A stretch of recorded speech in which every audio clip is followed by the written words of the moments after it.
Today's topic is... when optimism fails. Good evening, ladies and gentlemen, and welcome once again to WAYPN. I'm Cal. And I'm Sunny. Sometimes motivation never comes, but the correct response to that is just to grind. Really? Yes, the correct response for when optimism fails, for when you don't have motivation, is just to keep grinding, because that's the only option that you have. But isn't optimism kind of the same as feeling motivated to do something? Yes and no, but let's go into what an optimism bias is. Optimism bias is when you believe that everything is going to go right. And unfortunately, the world isn't that way. In fact, most of the times, it isn't that way at all. In fact, in my experience, there's always a problem. So are you just saying that there's always something that's going to come up in your hobby and you should just grind? I don't think this is purely hobby advice. Unfortunately, this is the way that life is. They're going to throw problems at you all the time. Except there is one tiny problem with that. We, as humans, focus on the negative. Oh, how so? Okay, let's say, for example, with our YouTube comments, right? I'm going to get you to put up the YouTube comments. And the thing is, our YouTube comments are fantastic. Yeah. They are overwhelmingly positive. Yeah. In fact, I would say that on average, we get 100 good comments to perhaps one even mediocre comment. You're saying that people often focus on negative things rather than positive things. We are survival-based creatures. Now, when it comes to negative things, this would usually be things that were a threat to us. Now, a lot of the time, when it comes to threats, they used to be just something that was out there. We'd have that stress response, we'd fight it off, and then it'd go. You know, it might have even just been a deer and we're like, and scare it away. Yeah, that makes a lot of sense because like threats are life-threatening. You would naturally remember those bad things more often than when you were in a period of less stress. But there is also other threats. The threat of exclusion is lethal for humans. Makes a lot of sense because if you're caught alone out in the wild with a large beast, you don't have a lot of support. I'm not disagreeing. However, early humans, their biggest concern was simple: food and shelter.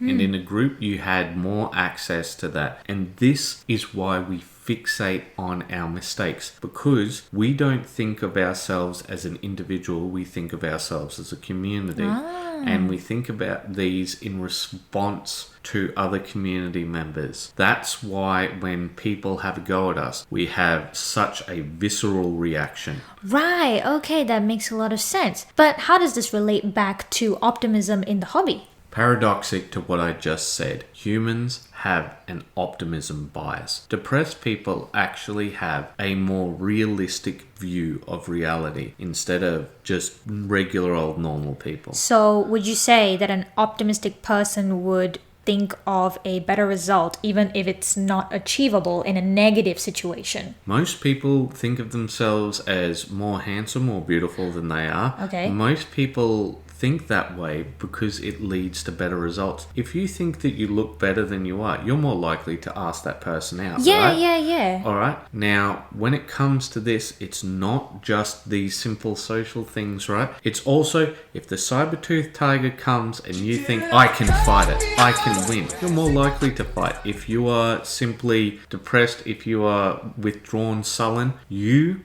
are going to go, I guess it's my time. For example, relating it back to the hobby, let's say you wanted to paint an army and you started out optimistic saying that, hey, I can definitely do this. Halfway through, you're like, maybe I overestimated myself. And instead of doubting yourself and going, it's too much, you just keep going, grind, and finish it.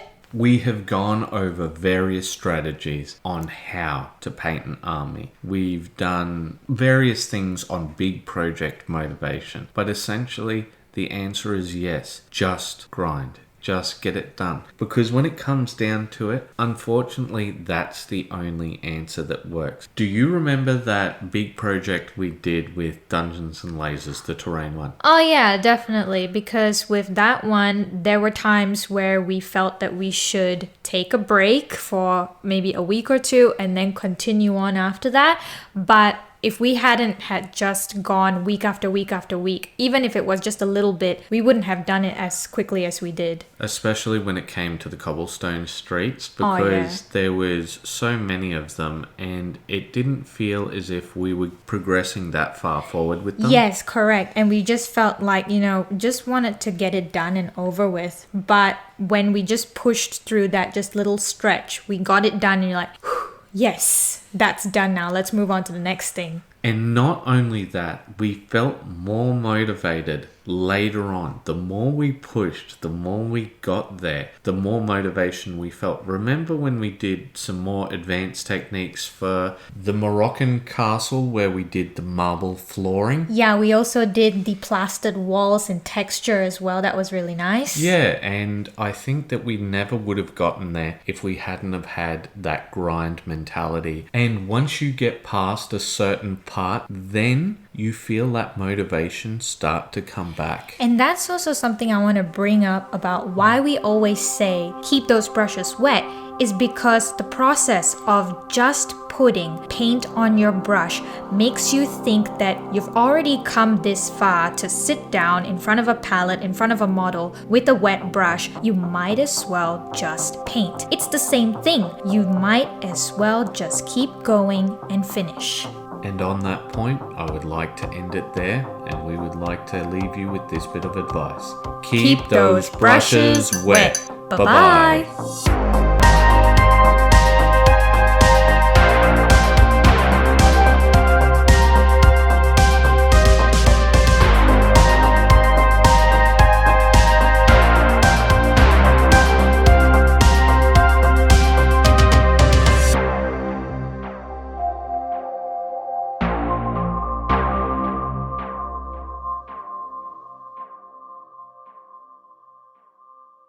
So do you know why we made this episode? No. The reason we made this episode is because of some of the events going on in our life. Right. What are those events? Well, we've got some attacks on our website and, it's tanked sales for us. Well, when you say attacks on our website, it's a bit more than that. We've had our email attack, we've had my Facebook reported, and this has been an ongoing issue for us. Not only that, but we've had hiccups when it's come to this, when it's come to YouTube. We went from an almost 70,000k video to a 10k and then another 10k. That's great.